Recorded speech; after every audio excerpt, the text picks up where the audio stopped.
pattern of harassment, which indicated that there had been some surveillance going on, some monitoring of their private lives. There had been entry into their houses.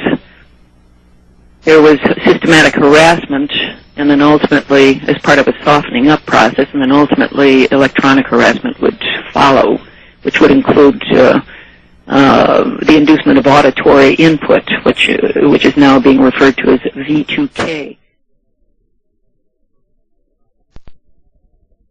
Microwaves and other radio frequencies are known to affect the human body. But could they be responsible for voices in people's heads?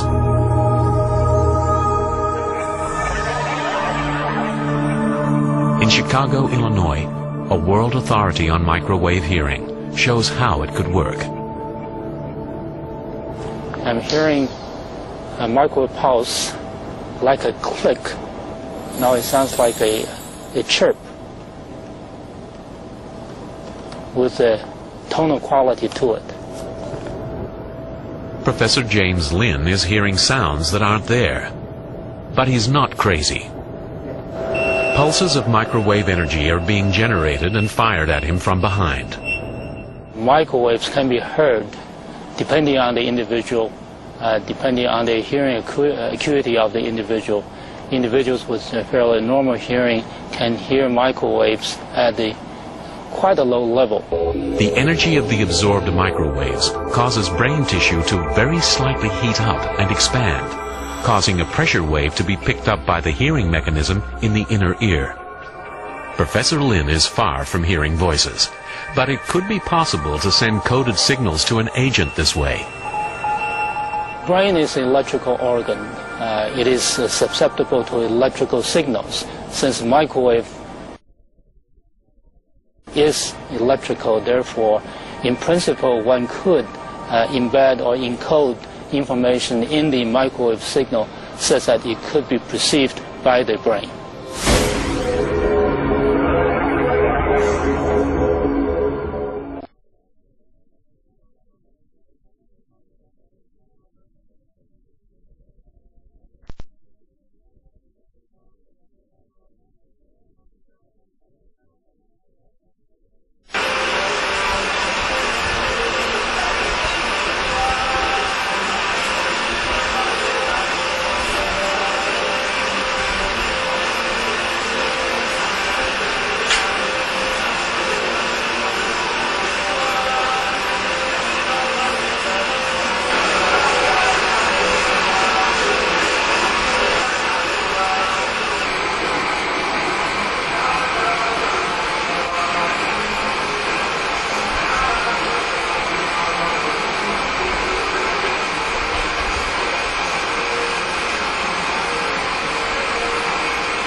One is the microwave hearing effect, and that is the voices that one hears directly in their head.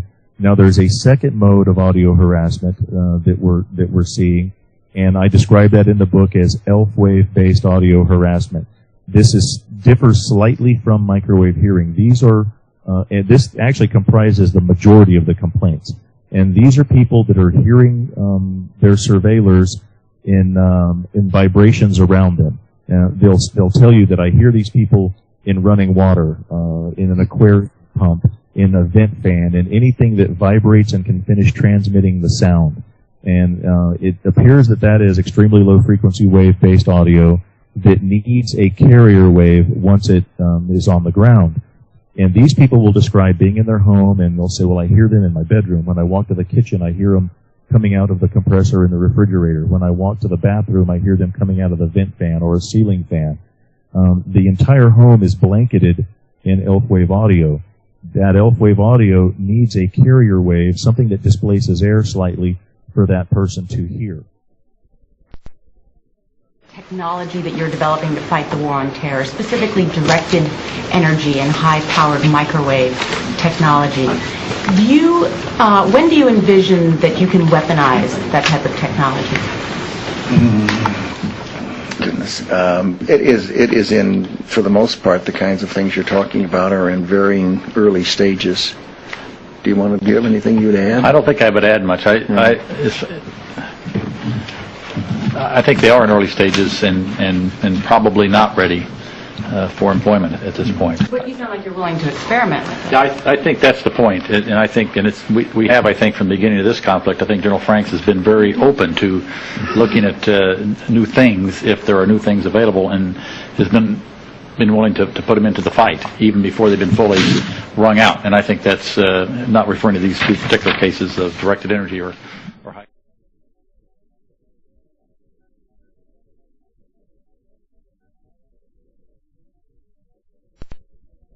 U.S. Defense funds $4 million on telepathy project code Silent Talk. Ever since the time of World War II, studies related to military applications combining brain-computer interfacing and new communications technology have been the subject of an ongoing interest in the defense intelligence agencies. Recently, U.S. Defense Advanced Research Projects Agency, DARPA, announced a budget funding of $4 million for a program called Silent Talk that would allow soldiers to communicate via brainwaves. The agency's researchers have recently undertaken a project called Silent Talk to allow user-to-user communication on the battlefield without the use of vocalized speech through analysis of neurosignals. In simple English, it means telepathy.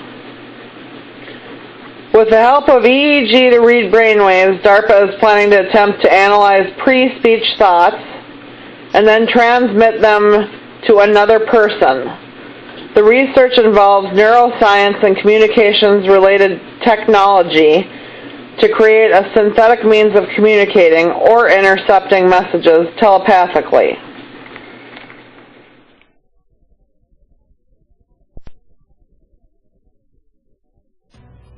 And the high ground defense is the Missile Defense Satellite. The Space Tracking and Surveillance System, STSS, being built by Northrop Grumman for the Missile Defense Agency, will be an integral part of the nation's layered ballistic missile defense system. STSS is designed to track missiles in the boost, mid-course, and terminal phases of their flight, providing critical mid-course discrimination and tracking capability. This enhanced coverage is possible because of STSS's unique combination of sensors and low Earth orbit, enabling both look-down and above-the-horizon field of regard. The victims, these people are being victimized no matter where they go. Right. On a boat, on the ocean, on an airplane, in another country. It follows you everywhere you go. And there's only one technology that can do that, and that's satellite. And I've seen that personally with victims in Texas, where we have taken people onto very remote ranches where there's no cell phone coverage, out into the Gulf of Mexico where there's no cell phone coverage, and they still hear their assailants, and they still get attacked with directed energy. And most of us agree that short of perp, that satellite technology would be the only way to do that.